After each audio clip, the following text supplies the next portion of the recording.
Genealogy, a line of descent traced continuously from an ancestor. That is the definition of genealogy. But what is it really? While it is the study of lines of descent, it is also finding the underlying story. Every person has a story that is unique to them. Even siblings raised in the same house will have their own story. Each person will have a different feeling or memory about the people in their lives. Genealogy is really the bringing together of these stories. Genealogists tell these stories by finding and following the paper trail. The paper trail is like a trail of breadcrumbs leading us through the forest of family trees. Along the trail, we may find a marriage that no one in the family knew about.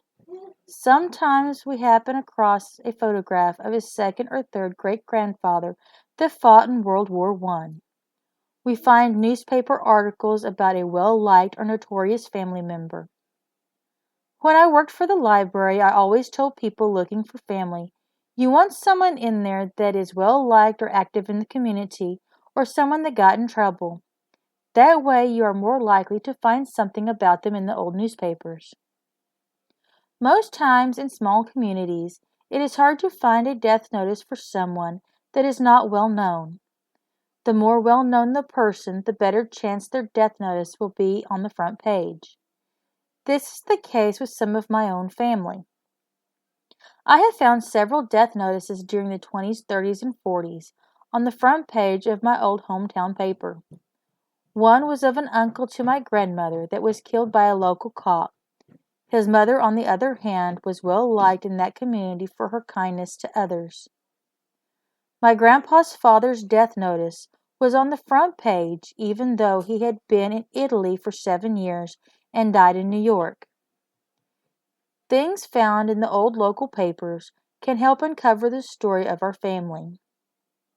A death notice may list the spouse and children and possibly siblings or parents of a person. This information can help you find your family in the census records.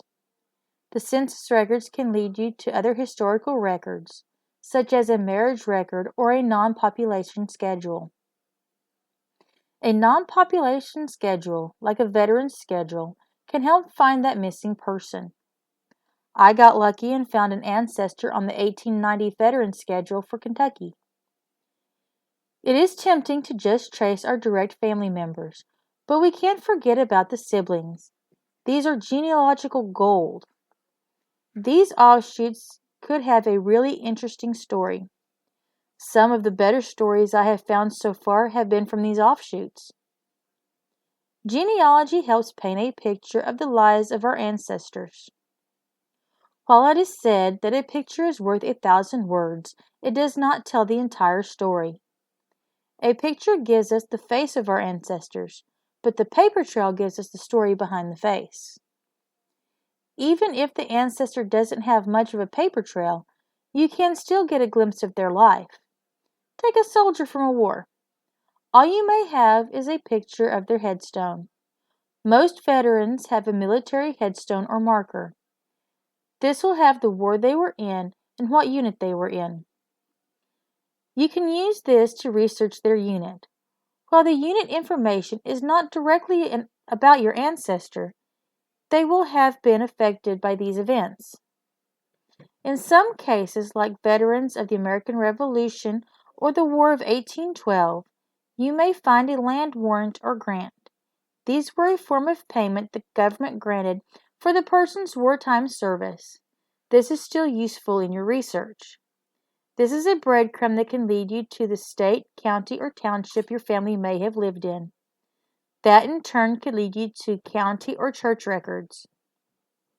Genealogy puts history in a whole new light.